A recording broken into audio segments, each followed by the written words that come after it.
Hello and welcome to Reimagining Education, a podcast from Michigan International Prep School. I'm Eric Van Houten. And I'm Roy Silvis. And today we're going to continue talking about effective grading practices, the topic today being zeros. So Roy, again, I'm going to let you run with it. Why are we talking about zeros? And then we can get into it. Yeah.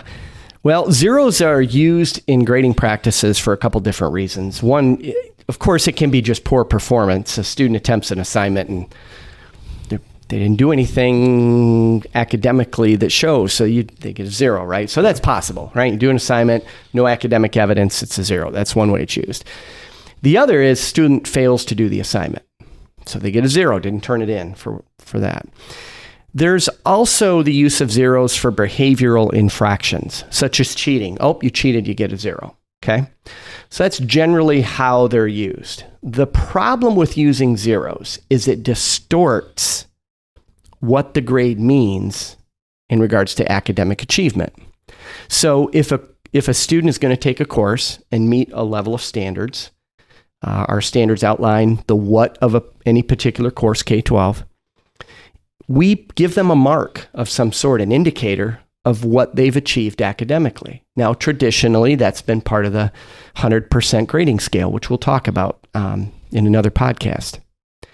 And that grade that they get should be an indicator of how well they met the standards. What is their academic achievement? The problem is when you start to put in zeros, you distort that. So a student could go through a course and do really well in demonstrating an understanding of, say a chemistry class. Does really well demonstrating in other areas, but maybe forgets to do an assignment. Maybe has something going on, doesn't turn something in on time, and has a couple of zeros thrown in there. Well, academically, though, fully understands the chemistry content and the skills associated with that course, but their grade is now distorted because they didn't turn in assignments. And it's assuming, what are we assuming? Well, you didn't do it because you weren't responsible. You didn't do it because you didn't want to do it. Did you not do it because you didn't understand? We don't know why. It's a zero because you didn't turn it in on time. So the related piece to this is that zeros can be used in some cases to modify behavior. Well, you didn't turn in, you got a zero. Or if you don't turn it in, you're getting a zero. So you're trying to modify a student's behavior by threatening them with a zero. So the biggest problem is it distorts what the indicator says about their academic achievement. And number two, if you get one or two zeros, it can really make it very difficult to recover. And so normally we see it used in a 100% scale. And we'll have more conversation about this 100% scale, but when you're dealing with that scale, that the first chunk of that scale is, 60%. So 60 and below is a E or, failure. But then the other levels are only 10%. Then a couple of zeros can knock you way down. And if you're below, you have much more to recover in that bottom part of the grading scale. So you have that working against you as well. Yeah, you think if they're evenly weighted and you get 100% on something and a zero, you still got a failing grade. Correct. Yeah. So what's related to this is then what do you do? Well, for the behavior part, that should be graded separately, or students should be evaluated separately. If you're really teaching behavior, they shouldn't be penalized. So that's one, you separate that out. We'll talk about that in another podcast. The other option to deal with it, two things. One, it's an I for incomplete or insufficient data. So it doesn't go as part of the calculation, but this also impacts the idea of how we present a student's performance to parents and to the community. Right now, it's A's, B's, and we translate it into a 4.0 or sometimes a 5.0 scale, right? There's that translation. So there's that issue to overcome, but within a particular classroom and dealing with parents, you could use that I and say it's incomplete, I don't have enough. So whatever happened with the student in that particular assignment, it's a matter of the next best thing to do is do the assignment. Whatever the reason was, because there could be multiple reasons as to why in I would say the old school way would give a 0. But now if a teacher wants to have better grading practices that are effective, give that I and work with the parent and the child to say, let's get this assignment done and find out what is getting in the way. Yeah. Is it an understanding? Do I need to modify the assignment? Do I need to unpack the complexity of it? The teacher should, that's kind of thing, that's what teaching is all about, is working with the students, because the idea is that assignment should be all about one practice, so the student knows where they are in understanding the content and practicing the skills. And that grade that they get would be an indicator of where they are at that time. And it might be something else. It might be something tragic happened in the child's life and couldn't get to schoolwork and maybe missed a few days.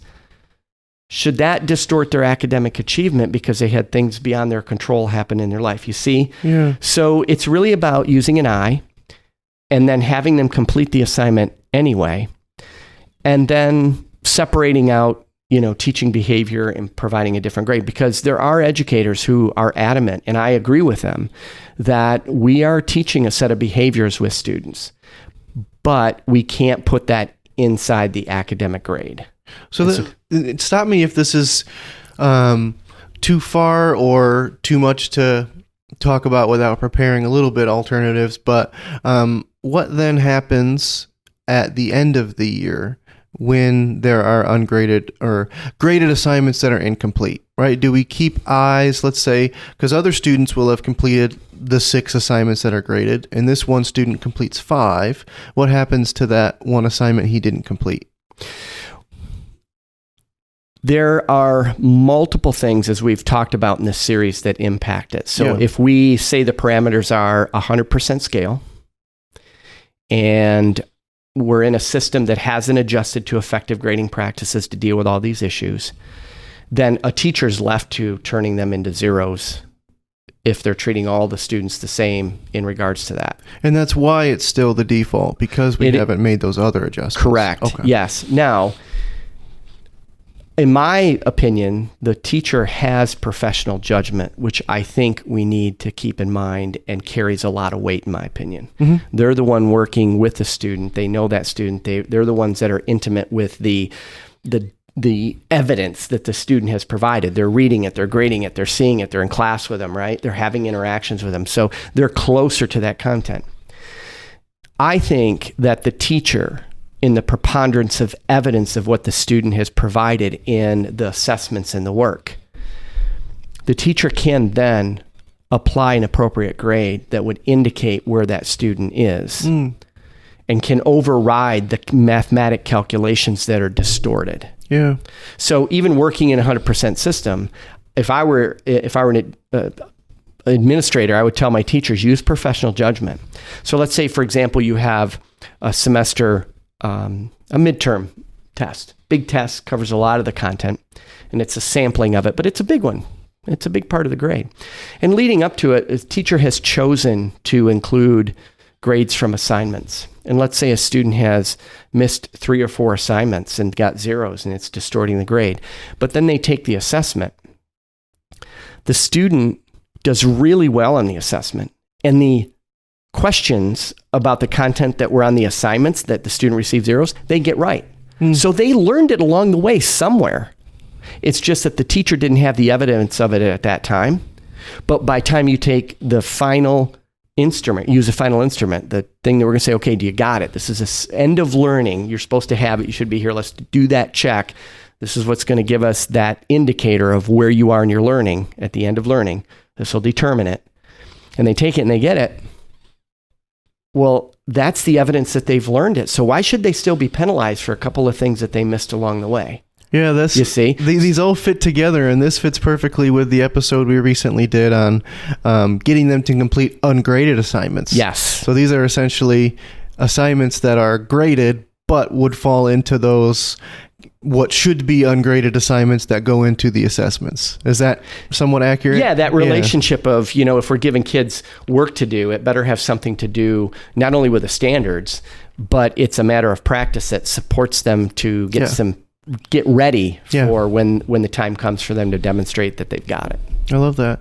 Now, I stopped you a little bit before. Is there anything else you want to say about the incomplete? Because that'd be pretty new for most people. Yeah, that's one solution to deal with it. Then you'd still have the issue at the end of the school year, what you do with calculations, and it depends where the district is in their overall policy. The other way to get around it is you do go to a 4-point scale where each level is then equal. And what would happen in that kind of 4.0 scale is some want to just transfer the 100% scale over to a 4-point. So if you're in that 6 year below, then you're at a 1. But you still have to define what you mean by 1, 2, 3, 4, right? But one way to do that is to move to a 4-point scale and teach your students that, you're an A, B, C, D. Failure's not an option here. It's not an option. You can't fail. You will at least earn or give me enough evidence of your learning that you'll be at the, you would say, the lowest level of criteria. You've learned something within the course. You haven't mastered it, but you're there. So kind of giving them the D, but failure is not an option. That would be one, a teacher could move in that direction of in their classroom. They could kind of have that 4.0 scale, but it's kind of a hybrid to help parents in this day and age who are coming from still the embedded 100% scale of kind of bringing those together and get a workable solution. So you kind of eliminate that idea of the zeros impact. So using a 4.0 scale would be one approach to that.